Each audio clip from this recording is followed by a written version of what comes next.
কথা বলার সময় অত্যন্ত সতর্কতার সাথে বলতে হবে। অনেক কিছু বলে ফেলি, বলে ফেলি, ভুল উচ্চারণ করি।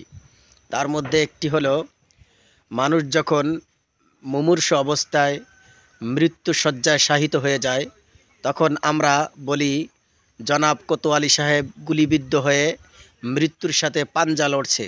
আসলে এটি একটি ভুল কথা। মৃত্যুর সাথে পাঞ্জা লড়াটা কোনো মানুষের কাম্য নয়, দুর্বল মানুষের কাম্য নয়। কারণ মৃত্যু এটি আল্লাহর পক্ষ থেকে আসে, আর মৃত্যুর সাথে মোকাবেলা করার মতো কাহারও কোনো সাধ্য নাই। আর পাঞ্জা লড়া কাকে বলা হয়? সমশক্তিবান আর একজন ব্যক্তির সাথে পাঞ্জা লড়ে, এটি হলো ঠিক কথা। কিন্তু মৃত্যুর সাথে কে পাঞ্জা লড়বে? সে তো সমকক্ষ নয়। মৃত্যু তো সকলের ঊর্ধ্বে, এটি আল্লাহর হুকুম। সুতরাং আসুন আমরা এই ভুল কথা থেকে বেঁচে থাকি।